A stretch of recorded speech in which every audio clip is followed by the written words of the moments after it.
नमस्कार, good morning. Virat classes के YouTube channel में फिर से आप लोगों का एक बार स्वागत है। और आज मैं आप लोगों को पढ़ाने जा रहा हूँ तुगलक वंश। जैसे हम पीछे के क्लास में आपको गुलाम वंश पढ़ा चुके हैं, जो आप जाकर विराट क्लासेस के यूट्यूब चैनल में देख सकते हैं। फिर हम आपको पूरा मुगल वंश वगैरह भी पढ़ा चुके हैं। 100 से ज़्यादा वीडियो, 115 वीडियो हम अभी तक अपलोड कर चुके हैं। और धीरे धीरे आप लोग के लिए एक वीडियो प्रतिदिन टाइम को देखते हुए आपको बना के दे रहे हैं। जैसे आपको लगता है कि एक वीडियो बनाने में आधा घंटा का वीडियो रहता है, तो इसको बनाने में 4 घंटा लगता है।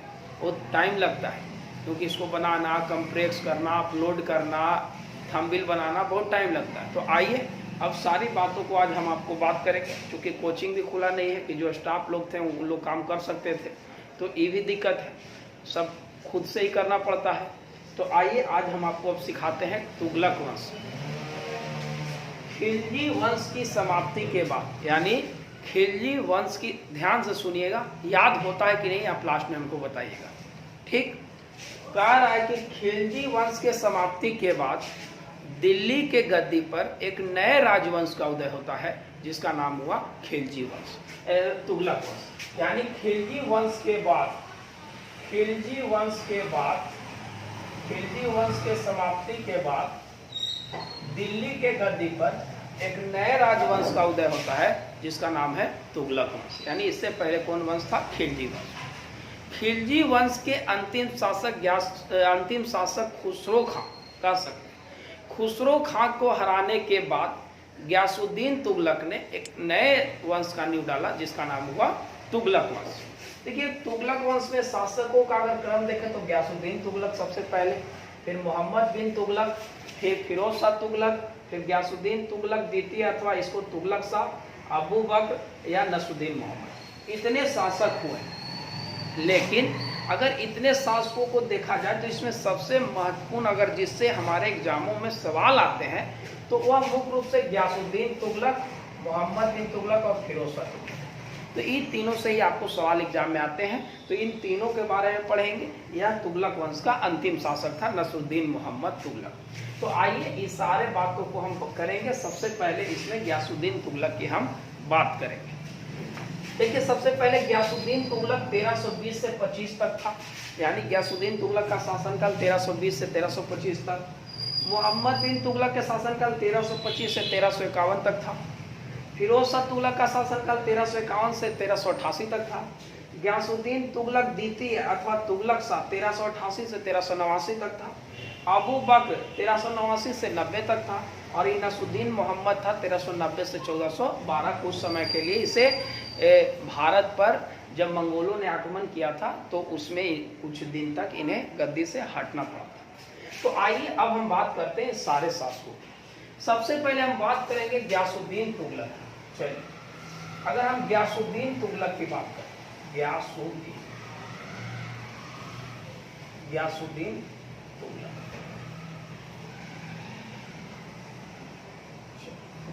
कह रहा है, गयासुद्दीन तुगलक का शासनकाल तो आपको जानते हैं 1320 से रहा और 1325 तक रहा, 20 से 25। खिलजी वंश का अंतिम शासक खुसरो खां को पराजित करके गयासुद्दीन तुगलक ने एक नए राजवंश की स्थापना किया, जिसका नाम तुगलक वंश हुआ। यानी किसको हराने के बाद? खुसरो खां को हराने के बाद। खुसरो खां को हराने के बाद गयासुद्दीन तुगलक ने एक नए राजवंश की स्थापना किया, जिसका नाम हुआ तुगलक वंश। बात समझ में आया? गयासुद्दीन तुगलक को हराने के, खुसरो खां को हराने के बाद गयासुद्दीन तुगलक ने एक नए राजवंश की स्थापना किया, जिसका नाम हुआ तुगलक वंश। गयासुद्दीन तुगलक, गाजी मलिक भी इसका नाम था, तुगलक शाह भी नाम था। यानी कि इसका 3 नाम था। गाजी मलिक इसका नाम था, इसे यानी गयासुद्दीन तुगलक को गाजी मलिक भी लोग कहता था, गाजी मलिक या तुगलक शाह, ये दोनों नाम इसका याद रखिए। कह रहा है कि गयासुद्दीन तुगलक ने खुसरो खां को हराने के बाद एक नए राजवंश की स्थापना किया था जिसका नाम था तुगलक वंश। कोई दिक्कत? कह रहा कि इसका और क्या नाम था? गाजी मलिक या तुगलक शाह। यह पहला ऐसा शासक था दिल्ली सल्तनत का जो अपने नाम में गाजी का उपाधि लिया था। गाजी का उपाधि धारण करने वाला यह पहला सुल्तान था। यानी कि गाजी का मतलब क्या होता है? गाजी का मतलब होता है काफिरों का वध करने वाला। काफिरों का वध करने वाला। काफिर का मतलब ऐसे व्यक्ति जो दूसरे जगह का हो, अपने देश का ना हो। यानी काफिरों का वध करने वाला को गयासुद्दीन तुगलक ने अपने नाम में जोड़ा था, इसका नाम था गाजी मलिक या तुगलक शाह या गयासुद्दीन तुगलक। कोई दिक्कत? गयासुद्दीन तुगलक के शासनकाल में मंगोलों ने 29 बार भारत पर आक्रमण किया। याद रखिएगा, गाजी मलिक यानी गयासुद्दीन तुगलक के शासनकाल में मंगोलों ने 29 बार भारत पर आक्रमण किया। याद रखिएगा, कह रहा है कि गयासुद्दीन तुगलक के शासनकाल में मंगोलों ने भारत पर कितना बार आक्रमण किया? 29 बार आक्रमण किया। कोई दिक्कत? गयासुद्दीन तुगलक ने के शासनकाल में मंगोलों ने 29 बार आक्रमण किया और 29 बार इसने अपनी सल्तनत की रक्षा आसानी पूर्वक किया।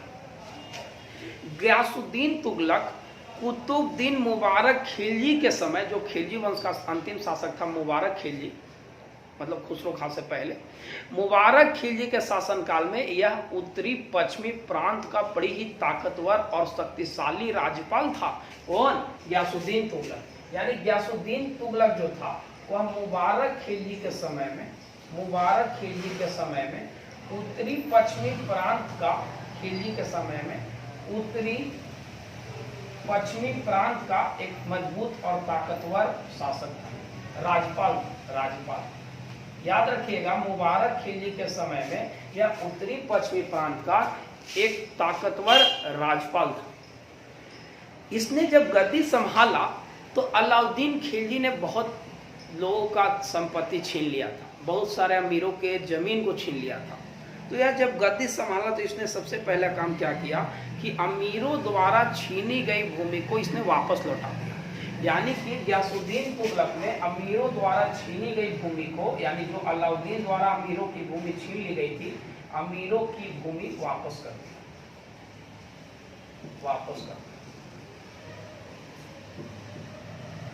यानी कि गयासुद्दीन तुगलक ने सबसे पहला जब गद्दी पर बैठा तो इसने अमीरों द्वारा छीनी गई जो भूमि थी उसे इसने वापस लौटा दी। कोई दिक्कत? अच्छा, कह रहा है कि गयासुद्दीन तुगलक जो है, गयासुद्दीन तुगलक, इसको मिटा देते हैं, आपस में इसको ले लिया हमने। चलिए इसके बाद कह रहा है कि गयासुद्दीन तुगलक अपने यहाँ के लोगों से जो लगान वसूलता था वह 1/10 से 1/12 के बीच वसूलता था। कितने बढ़िया बात है। आप देखिए, अगर आप शायद अलाउद्दीन खिलजी के बारे में पढ़े होंगे तो वह अपने यहाँ के लोगों से जो टैक्स वसूलता था वह 1/2 भाग वसूलता था, यानी 50%। और ये कहाँ 1/10 से 1/12 भाग वसूल रहा है, यानी 8 से 10% के बीच यह वसूलता था। कौन? गयासुद्दीन तुगलक। यह अपने यहाँ के लोगों से 1/10 या 1/12 भाग लगान वसूल करता था। यानी उपज, जितना आपका उपज हुआ उसका 1/10 या 1/12 भाग ही यह टैक्स के रूप में लेता था। कौन? गयासुद्दीन तुगलक। यह पहला ऐसा सुल्तान था जिसने भारत में नहरों का निर्माण करवाया, यानी सिंचाई की व्यवस्था करने वाला पहला शासक कौन था? गयासुद्दीन तुगलक था। यानी नहरों और नलकूपों का निर्माण, नहरों नलकूपों तालाबों का निर्माण करने वाला यह पहला शासक। यानी सिंचाई पर जोर देने वाला यह पहला शासक आपका।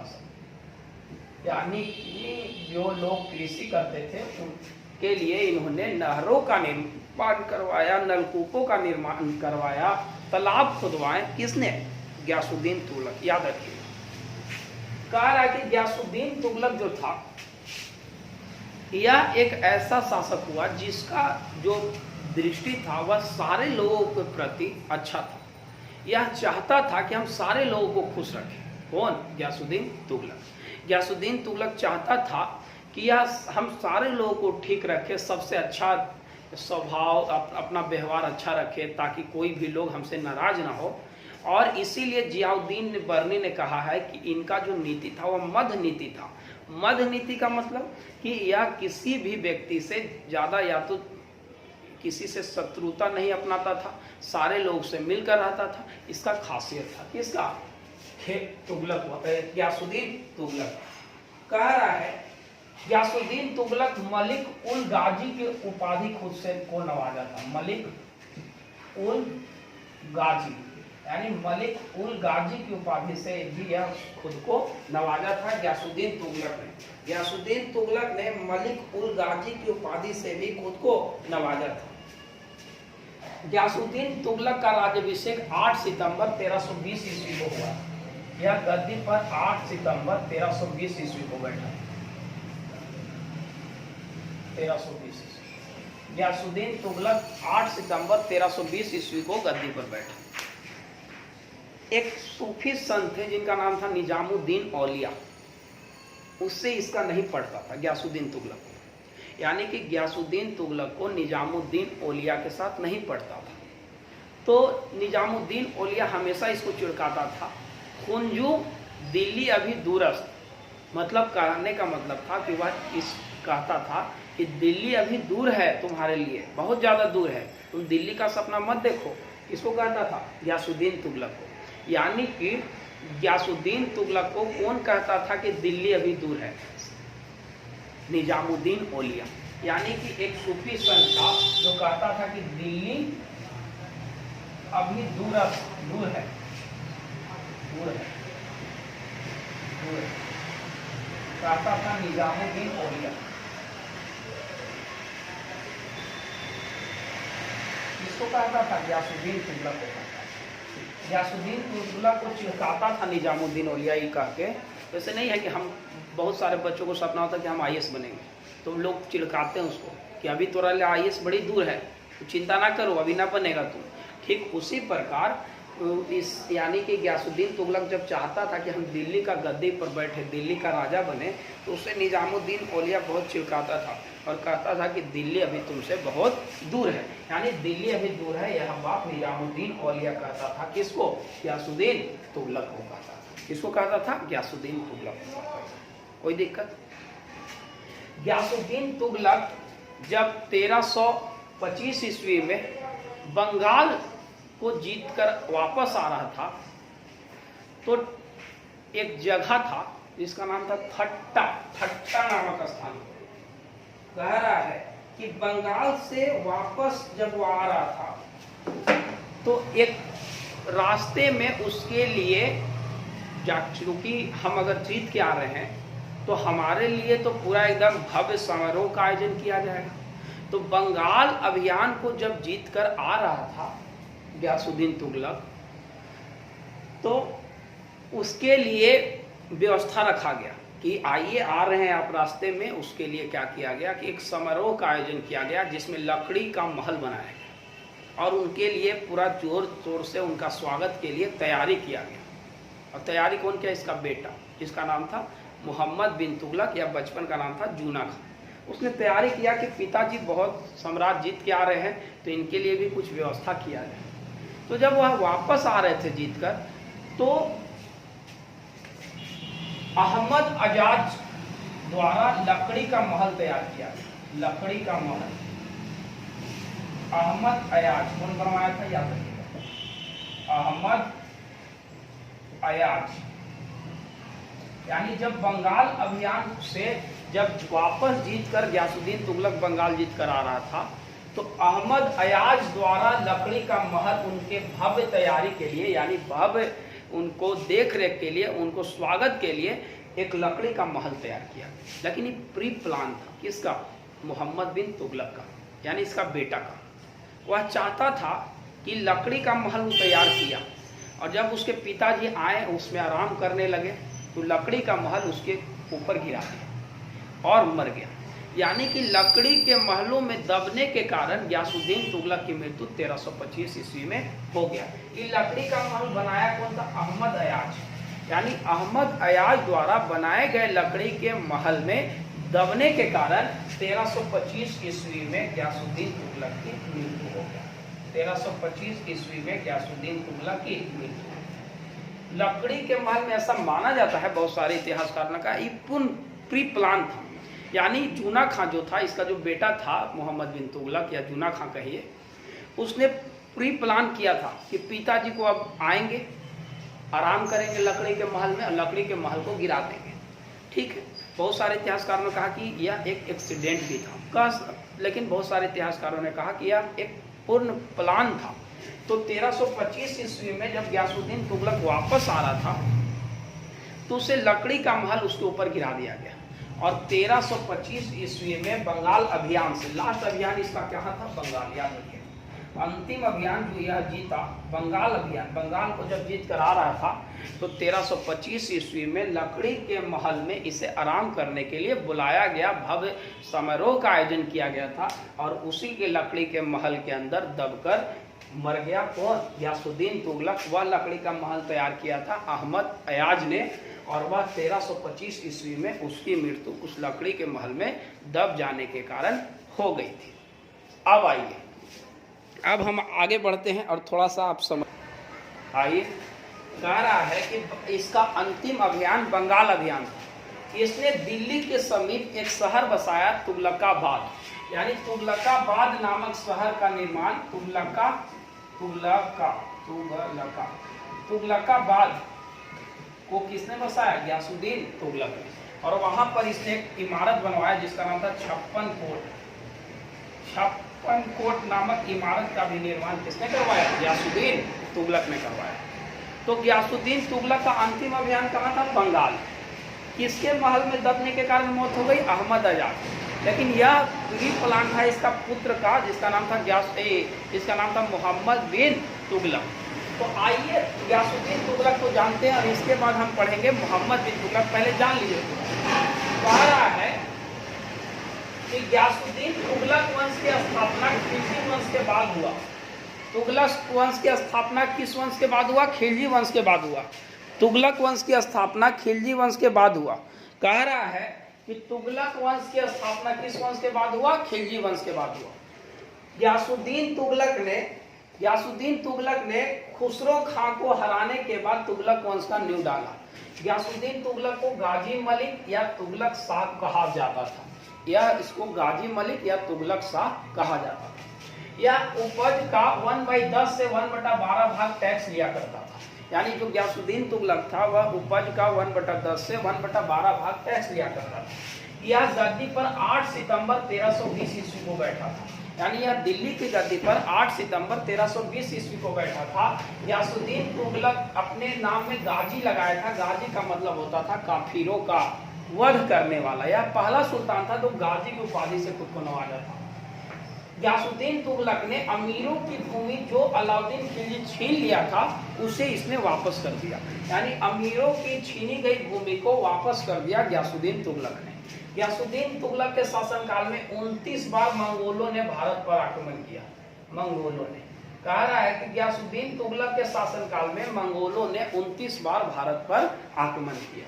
गयासुद्दीन तुगलक जो था वह मुबारक खिलजी के समय में उत्तरी पश्चिमी सीमांत जो प्रांत था वहां का यह एक ताकतवर राजपाल था। यह एक ताकतवर क्या था, राजपाल था। यह भारत में नहरों का निर्माण करवाने वाला, नहरों नलकूपों का निर्माण करवाने वाला, सिंचाई पर ध्यान देने वाला यह पहला शासक हुआ।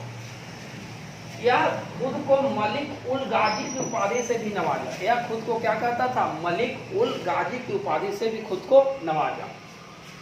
यह कहता था दिल्ली अभी दूर है, दिल्ली अभी दूर है, इसको कहता था। यानी गयासुद्दीन तुगलक को निजामुद्दीन औलिया कहता था कि दिल्ली अभी दूर है तुमसे, तुम दिल्ली का सपना मत देखो। यह कहता था निजामुद्दीन औलिया, किसको कहता था, गयासुद्दीन तुगलक को। ये बहुत बार एग्जाम में भी पूछा, याद रखिए। कह रहा है कि इसका अंतिम अभियान बंगाल अभियान था। बंगाल अभियान से जब वापस लौटता रहा था तो 1325 ईस्वी में इसकी मृत्यु हो गया। कह रहा है कि इसने तुगलकाबाद नामक एक शहर बसाया जिसमें इसने एक इमारत का निर्माण करवाया जिसका नाम था 56 कोट नामक इमारत का निर्माण किसने करवाया, गयासुद्दीन तुगलक ने। कहा रहा है कि अहमद अयाज द्वारा जब यह लास्ट बंगाल को जीतकर आ रहा था, तो बंगाल कर जीतकर आने के क्रम में लकड़ी के महल में आराम करने लगा, और लकड़ी के महल में जब यह आराम करने लगा तो वही लकड़ी के महल प्री प्लान इस पर गिरा दिया गया और यह मर गया। मरने के बाद इसका पुत्र, कब मरा? 1325 ईस्वी को। मरने के बाद इसका पुत्र गद्दी पर बैठा, जिसका नाम हुआ मोहम्मद बिन तुगलक। तो आइए अब मोहम्मद बिन तुगलक के बारे में अब हमको बताएंगे। तो आइए अब हम आपको पढ़ाने जा रहे हैं मोहम्मद बिन तुगलक। क्या आप पढ़े? गयासुद्दीन तुगलक के जब बंगाल अभियान से वापस लौट रहा था तो रास्ते में इसकी मृत्यु हो गया, और रास्ते में इसे मृत्यु नहीं, मार दिया गया, मान लीजिए। जब मार दिया गया तो मोहम्मद बिन तुगलक गद्दी पर बैठा। मोहम्मद बिन तुगलक का बचपन का नाम जूना खां था। मोहम्मद बिन तुगलक का बचपन का नाम जूना खां था, या इसका एक और नाम था उलूम खां। उलूम खां या जूना खां मोहम्मद बिन तुगलक के नाम से गद्दी पर बैठा। यह एक ऐसा राजा हुआ जो सबसे ज्यादा विद्वान था, लेकिन इसके हाथ केवल असफलता ही असफलता लगा। रीजन यह था कि यह बहुत ज्यादा सोच लेता था और इसके हाथ केवल असफलता लगा। इसने अपने समय में बहुत सारे असफलताओं का शासन किया। जो ही सोचता था वो होवे नहीं करता था, क्योंकि यह सोच ही लेता था ज्यादा। अब हम इसमें आपको बताएंगे क्या क्या ऐसा सोच लेता था भाई कि इससे नहीं हो पाता था, तो उस सब पर हम आगे बात करेंगे। कह रहा है कि मोहम्मद बिन तुगलक को असफलताओं का राजा कहा जाता है। असफलताओं का राजा, असफलताओं का राजा इसको क्यों कहा जाता है? इसलिए कहा जाता है क्योंकि यह जो था, यह असफलताओं का राजा इसलिए इसे कहा जाता है क्योंकि यह खाली असफल हुआ अपने समय में, कोई दिक्कत। कह रहा है कि मोहम्मद बिन तुगलक को एक अभिलेख है, राजमुंदरी अभिलेख, इसमें इसे दुनिया का खान कहा जाता है। दुनिया का खान कहा जाता है। दुनिया का खान इसे किस अभिलेख में कहा जाता है? राजमुंदरी अभिलेख में। राजमुंदरी अभिलेख जो है, राजमुंदरी अभिलेख, इसमें इसे दुनिया का खान कहा जाता है। इसका नाम जूना का था या उलूम का था। यह आज तक के सारे राजाओं में सबसे ज्यादा विवादास्पद राजा रहा। इसकी सनक भरी योजनाओं के कारण इसे रक्त पिपासु कहा गया। यानी सन की भरी योजनाओं के कारण, सन की भरी योजनाओं के कारण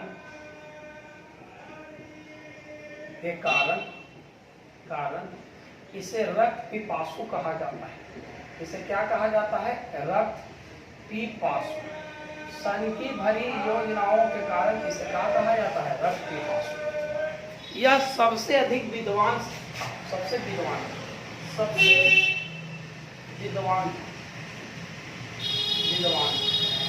लेकिन इसने अपने समय में बहुत गलतियां की। मोहम्मद बिन तुगलक सबसे अधिक विद्वान था। इसने जितने भी लोगों की नियुक्ति किया उनकी योग्यता के आधार पर किया। कितनी अच्छी बात है, योग्यता के आधार पर इसने लोगों की नियुक्ति किया। योग्यता के आधार पर इसने लोगों की नियुक्ति किया। इसके जीवन में 5 असफलताएं इसको सबसे ज्यादा असफलताओं का राजा बना दिया। पहला इसका असफलता क्या था? पहला, इसने दोआब क्षेत्र के कर में वृद्धि की। दोआब क्षेत्र के कर में वृद्धि किया। दोआब क्षेत्र में कर वृद्धि किया। यह क्या था भाई? दोआब क्षेत्र में कर वृद्धि किया, इसकी असफलता का क्या कारण बना? देखिए, दोआब क्षेत्र वैसे क्षेत्रों को कहा जाता है जहां फसल अन्य क्षेत्रों की अपेक्षा ज्यादा उपजाऊ होता है। यानी कि ऐसे क्षेत्र जहां अन्य क्षेत्रों की अपेक्षा फसल का उत्पादन ज्यादा अच्छा हो, उस क्षेत्र को दोआब क्षेत्र कहते हैं।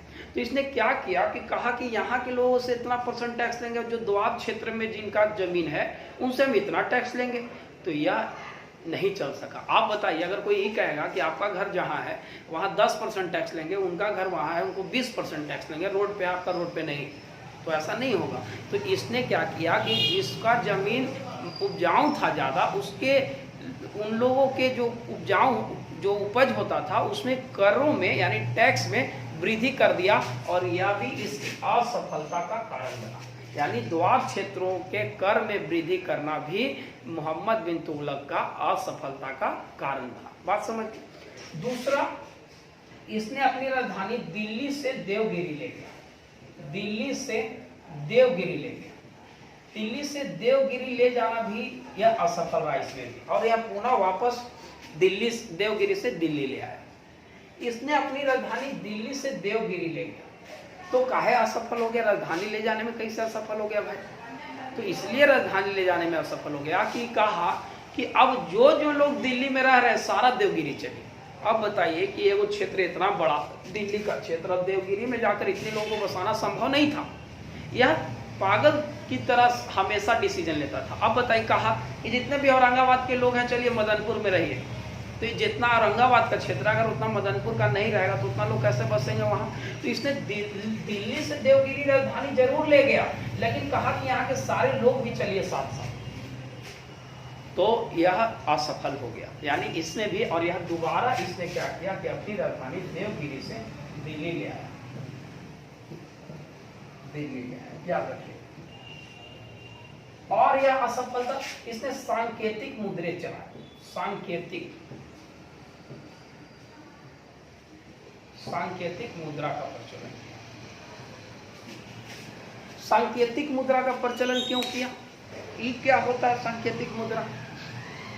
तो जो मोहम्मद बिन तुगलक था उसके समय में, उसके साम्राज्य में जो सोनों की कमी था, वो चाहता था कि सारा सोना हम अपने पास रख लें और लोगों को सोना न दे। तो इसने क्या किया कि सोनों के बदला पीतल, तांबा, ये सब की मुद्राओं का प्रचलन करवा दिया इसने, और कहा कि ये मुद्रा भी ले जाइए, यह सोने के बराबर सांकेतिक है, माने बराबर वैल्यू है दोनों का। तो इसमें भी यह असफल हो गया, क्योंकि लोग उसका डुप्लीकेट बनाकर बाजार में चलाने लगे, और जब उसका डुप्लीकेट बनाकर बाजार में चलाने लगे तो मुद्रा का वैल्यू घट गया। तो यह भी सांकेतिक मुद्रा का भी जो प्रचलन हुआ, इसमें भी यह असफल हो गया। कोई दिक्कत? और इसने क्या किया कि एक क्षेत्र पर आक्रमण कर दिया। चौथा कह रहा है कि खुरासान अभियान, यह भी इसका असफल कार्यों में एक था। इसको लगता था कि इससे जो बोलता था उसके आवाज को दबाना चाहता था, और इसीलिए इसका एक अभियान था जिसका नाम था खुरासान अभियान। वहाँ के लोगों ने भी इसका जब विरोध किया तो उसने वहाँ पर भी वहाँ के लोगों के आवाज़ों को कुचलने के लिए, दबाने के लिए खुरासान अभियान, यानी वहाँ के लोगों को आवाज़ों को कुचलने के लिए गया, लेकिन वहाँ भी इसे असफलता ही हाथ लगा। यानी ये सारे इसकी असफलताओं के कारण इसे असफलताओं का राजा कहा गया। किसको? मोहम्मद बिन तुगलक को। कोई दिक्कत? मोहम्मद बिन तुगलक विद्वान जरूर था, लेकिन इसके अंदर बहुत सारे ऐसे गुण थे जिसके कारण यह असफल हुआ। इसके शासनकाल में सबसे अधिक विद्रोह हुए। याद रखिए, सबसे अधिक विद्रोह किसके शासनकाल में हुए? मोहम्मद बिन तुगलक के काल में। सबसे अधिक विद्रोह अगर हुआ तो वह किसके शासनकाल में हुआ? मोहम्मद बिन तुगलक के काल। केवल अकेला 27 विद्रोह दक्षिण भारत में हुआ। आप समझ सकते हैं कि अकेला 27 विद्रोह केवल दक्षिण भारत में हुआ। यानी दक्षिण भारत जिसे अलाउद्दीन खिलजी यानी खिलजी वंश के समय से जो जीत कर आ रहा था अभी तक, यहाँ पर के लोगों ने राजा यानी दिल्ली के साथ रहने मंजूर नहीं था, और वहाँ के लोगों ने विद्रोह करना शुरू कर दिया। अकेले दक्षिण भारत में इसने 27 विद्रोह हुआ, और इसी समय दो अलग साम्राज्य बना, एक विजयनगर बना, एक बहमनी साम्राज्य बना। यानी विजयनगर साम्राज्य की स्थापना उसी समय हो गया 1336 ईस्वी में।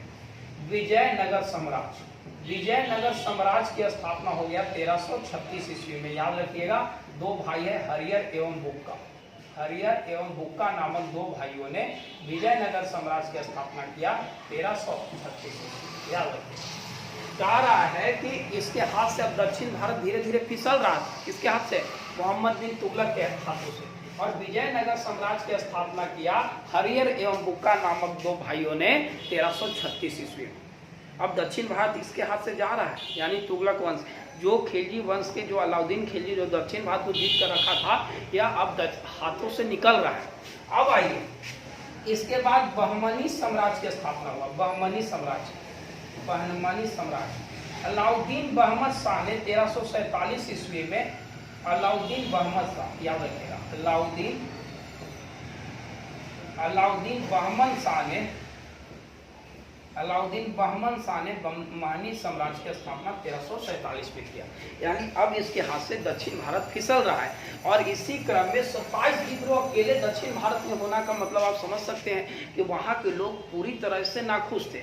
वहाँ के लोगों को लगता था कि अब दक्षिण भारत से उत्तर भारत से दक्षिण भारत का संचालन ठीक से नहीं हो रहा है, और वहाँ के लोगों ने एक अलग साम्राज्य का मांग शुरू कर दिया और विद्रोह होने लगा। विद्रोह का मतलब कि वहाँ के लोगों ने आवाज़ उठाना शुरू कर दिया कि अब हम लोग क्या करेंगे, विद्रोह करेंगे अगर आप हमें अलग साम्राज्य नहीं दीजिएगा। तो वहीं पर दो भाइयों ने, हरिहर एवं बुक्का ने विजयनगर साम्राज्य की स्थापना किया और बहमनी साम्राज्य की स्थापना अलाउद्दीन बहमद शाह ने किया। किसने किया? अलाउद्दीन बहमद शाह। मोहम्मद बिन तुगलक शेख अलाउद्दीन का शिष्य था। या किसका शिष्य था? शेख अलाउद्दीन का शिष्य था, याद रखिएगा। मोहम्मद बिन तुगलक किसका शिष्य था? शेख अलाउद्दीन का शिष्य। शेख अलाउद्दीन का शिष्य था कौन? मोहम्मद बिन तुगलक। मोहम्मद बिन तुगलक के शासनकाल में एक यात्री, अफ्रीकी यात्री, मोरक्को से, यानी अफ्रीका महादेश के मोरक्को एक देश है, वहाँ से 1333 ईस्वी में भारत आया, जिसका नाम हुआ Ibn Battuta. Ibn Battuta Muhammad bin Tughlaq के शासनकाल में भारत आया। कौन आया? इब्न बतूता। इब्न बतूता 1333 ईस्वी में मोहम्मद बिन तुगलक के शासनकाल में भारत आया और इसे 1333 ईस्वी में आया। ये कहाँ से था? मोरक्को से था। मोरक्को कहाँ है? अफ्रीका महादेश। यहाँ से यह भारत आया 1333 ईस्वी में। तो इसे मोहम्मद बिन तुगलक ने दिल्ली का काजी नियुक्त किया।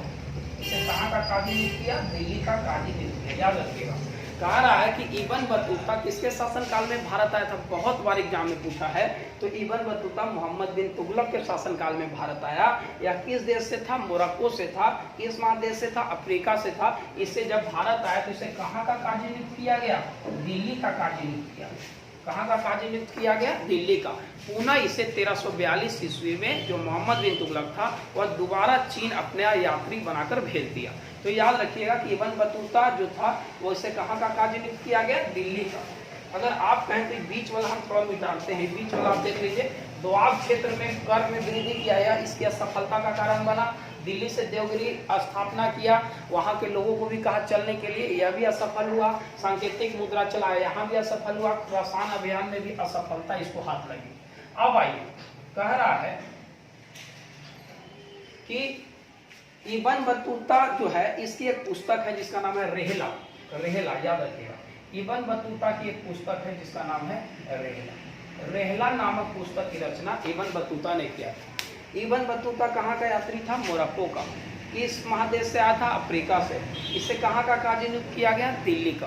कोई दिक्कत यहाँ तक? अच्छा, कह रहा है कि विजयनगर साम्राज्य की स्थापना हरिहर एवं बुक्का नामक दो भाइयों ने किया।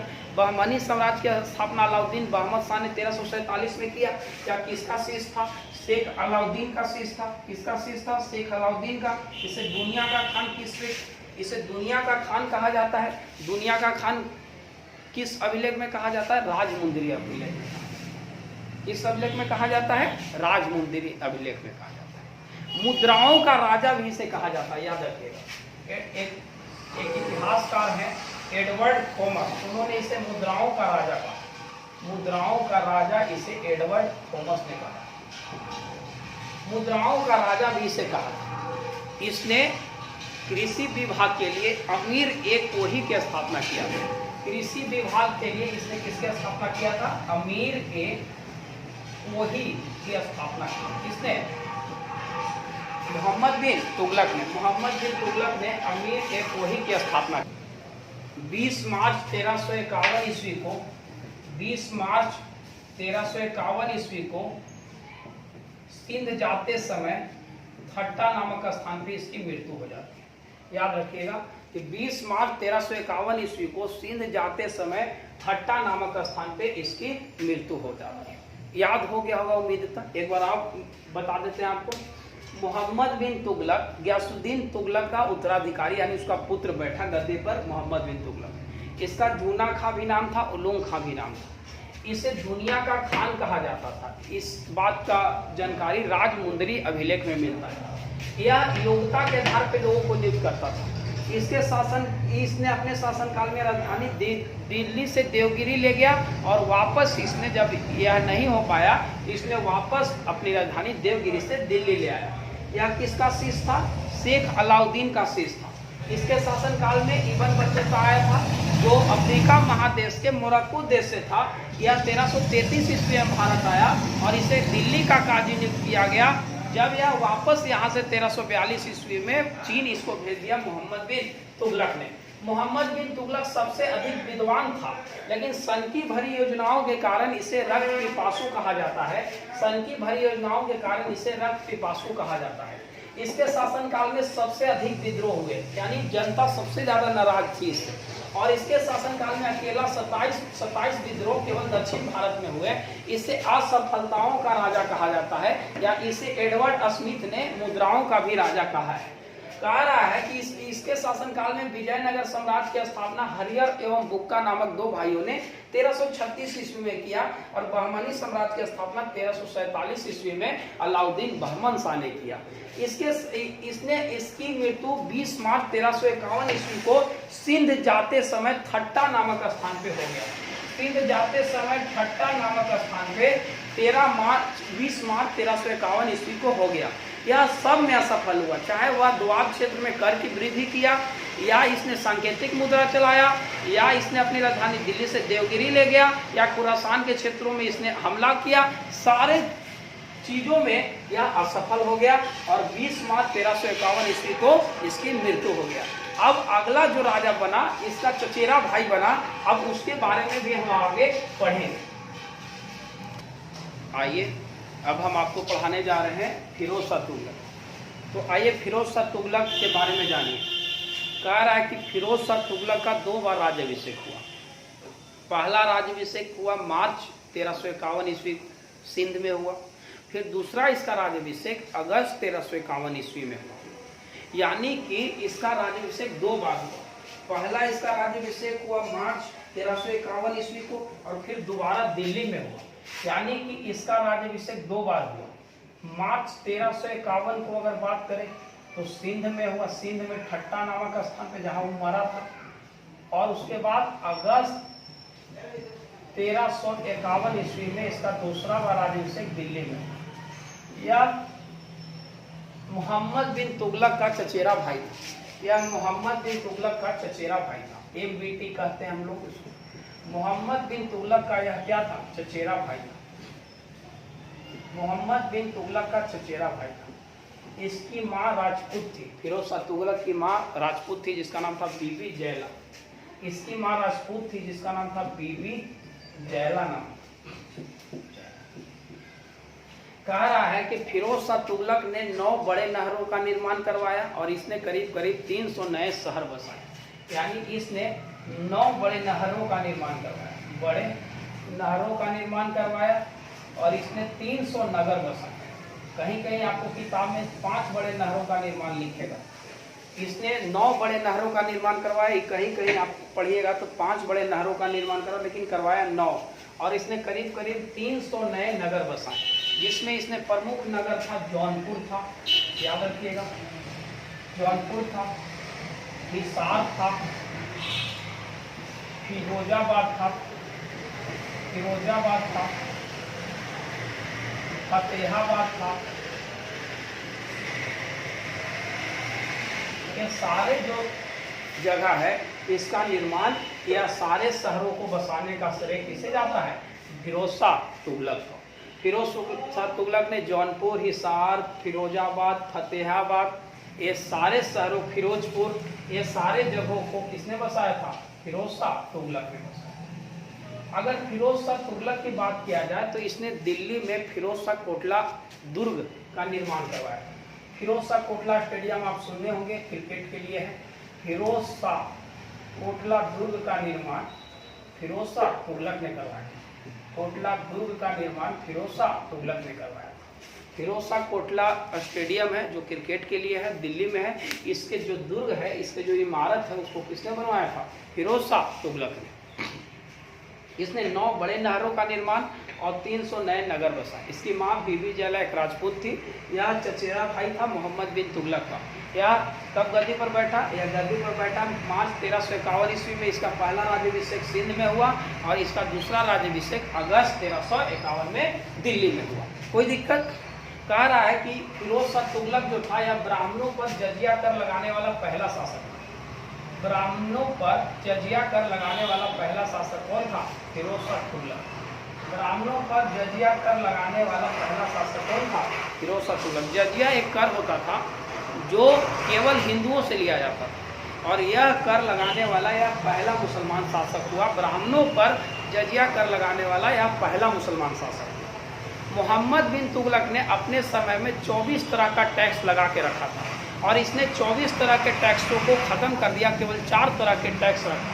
यानी 24 अनाप शनाप करों को, 24 कष्टदायक करों को इसने हटा दिया और इसने 24 कष्टदायक करों को हटाकर केवल 4 कर लगाया। और यह 4 कर कौन कौन था?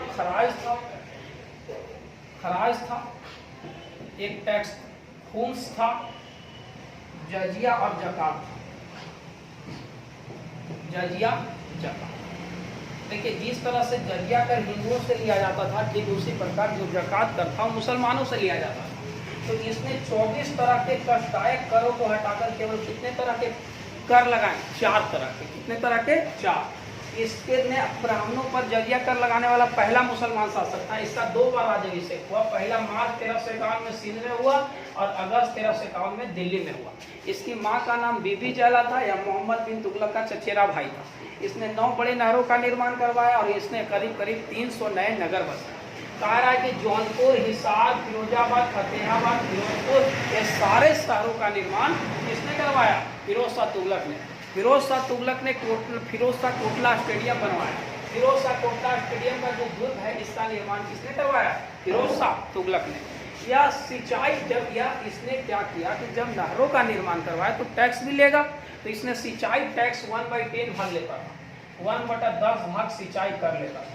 सिंचाई कर माने जितना आपका उत्पादन हुआ उसका 10% आपको देना है राजा को।